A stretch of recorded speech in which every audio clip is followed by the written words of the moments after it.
Hello everyone, welcome to my channel. It's Clay from Clay's Collections. We're back again today with a haul. Just a regular old haul video today. And no, it's not a Goodwill Bins outlet haul. It's actually an estate sale haul. Cindy and I went to today unexpectedly because anyway, we had our carpets cleaned today. So they were done sooner than we expected. So we had a little extra time. I said, hey, I saw there's a estate sale here in our, not too far from our place, so we quickly headed over there because they were open till 5 o'clock. And I'm so glad I did because we found some great stuff. So be sure to watch till the end of the video for the surprising piece. We didn't pick up, a huge quantity. We spent $14 there. It was 30% off, and it's the first day. They started at 3:30. They started a 30% off sale. Hey, that worked for us. We got there a little after 4. And yeah, and she was a musician. She was actually, from what I understood, she was a voice teacher.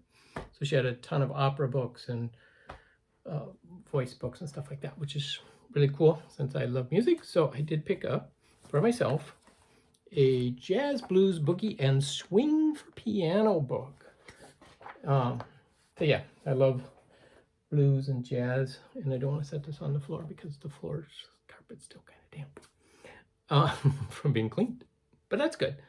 It'll dry really quickly in this dry Minnesota winter. But this is something Cindy found, was this little porcelain purse. Now, she didn't pick it up for that, but it had all of these items in it, which I'll show you here in a minute. And they were taped in with this little masking tape, $8 for all. And so we just took a quick peek in it, and I said, grab it, because the first thing I pulled out was this small salt spoon. Let's see if I can see it. And it is marked on the back sterling. It is an English piece. It's from Birmingham. It's got the anchor symbol on there, which indicates Birmingham. It does have the Passant lion and the date letter, which I'm struggling with because I don't think the date letter, it doesn't make sense, because according to the date letter that's stamped on here, it's 1830s. I don't think these are that old. Could be wrong. Could be. Oh, and they're also engraved with a P. I don't know if you can see that on there or not. But there were 2 of those. So as you guys know, I love my sterling silver and I collect it. So that was a good find right there. And of course, 30% off means it was $5.60 for the whole thing, which easily, we sell these at the Pink Elephant, excuse me, for $6 to $10 for the sterling ones. But they also had this small salt cellar spoon. This is also I believe, an English piece. It's just marked H&ES Company, which I can't find. But the interesting thing is, if you can see on here, there's a little dot in the middle of the bowl of the spoon. And you'll find this many times on a lot of spoons or flatware. And what that is people drop a drop of acid on there to see if it's sterling. And I don't know why they do it always in the bowl, because it ruins the spoon in one sense, because you can't polish it out because it dissolves the silver plate if it's a silver plate. So if you see those little dots, that's what it is. And again, most of the time people are looking at it for scrap, so that's why they don't really care. But if you're in the reselling business and you're selling a certain pattern, but they have these silly little acid marks on there, it's kind of irritating. Anyway, and there was another silver plate spoon. This one, it just says silver plate on the back, no details. But this is a great one for, I'll sell these for $1 at the Pink Elephant. And there were these guys also. These are not real, they were modeled off, carved bone. I don't think these are. Let me check a look.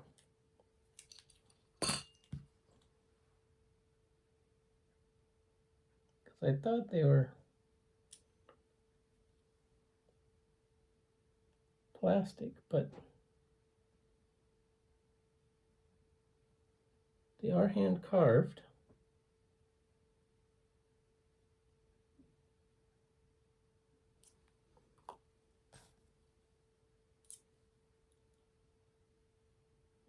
Yeah, they're not plastic. They're look like bone. But they've got the little elephants on top. I think is pretty cool. So there's 4 of those, and then there was this one just random fork. So that was a fun little find Cindy made there. The little basket. And then of course, what did I pick up? I picked up some books. She had, you know, a wide range of books. And so I looked for any that I thought had value or just interested me. Excuse me. So one of them, Songs of India. And again, being a musician, I was like, oh, this is probably, oh, it was actually sold in England. And, oh, that's interesting. It was published in England, but it's got mixed things. So this was probably the original bookseller, the tiny label in the corner, which is something, you know, they used to put in there. But the other thing is there's a stamp here in the front, and it says Sufi Society, San Francisco, California. Now, that has significance because this book, Songs of India, was rendered from the original languages by this guy, Inayat Khan. Now, he was a founder of the Sufi Society in 1914. This particular book was published in 1910. Now, the interesting thing, this has, what I find interesting, and this is, you can tell this is an early copy. I did find one of 1915 publication in which this page, the title page, is completely different down here. This is actually just a piece of paper pasted over the top of the title page. And on, where's the other page?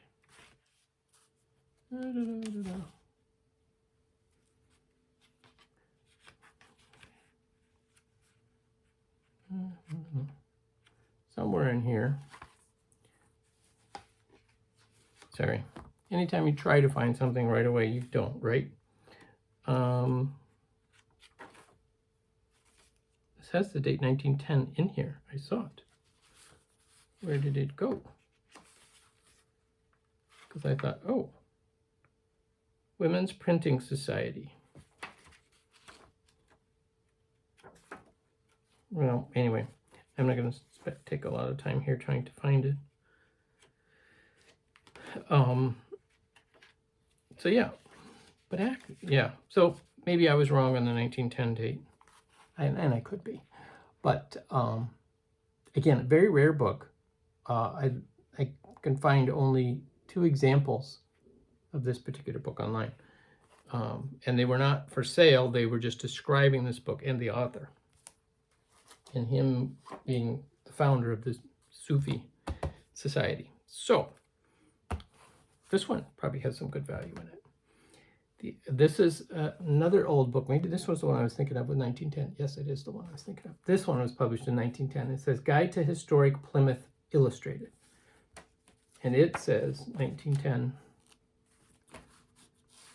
The cover's loose in case you didn't notice. It says 1910 right down here. And it is photos, pictures, and descriptions of all the things you'll find in Plymouth, Massachusetts from a historical standpoint. It's got this beautiful illustrated cover. That's what attracted to me, because I could tell that's early turn of the 1900s. Then they also have a map on the back. This also is a rather rare book. It's been republished. You can find newer copies, but this particular 1910 edition is pretty rare. It's not extremely valuable. Extremely valuable, but it's good. This was an interesting one. And again, if I see covers, that's mid-century, 1970s, right? Kind of screams 1970s. When was it? 1981. That's when this was published. So The 100th Monkey. It's there. It says there is no cure for nuclear war, only prevention. And it's a higher consciousness book, which those tend to have some good value. It's actually a simple read, but it's in excellent condition for a paperback of that age. Sorry, I got a tickle in my throat. And this one,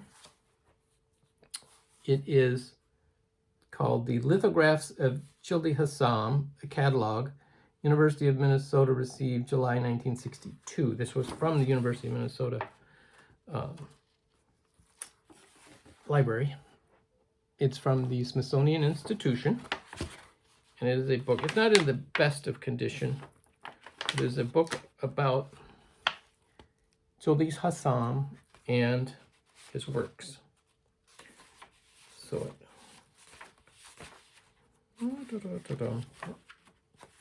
it talks about his different works and then shows you some of the illustrations.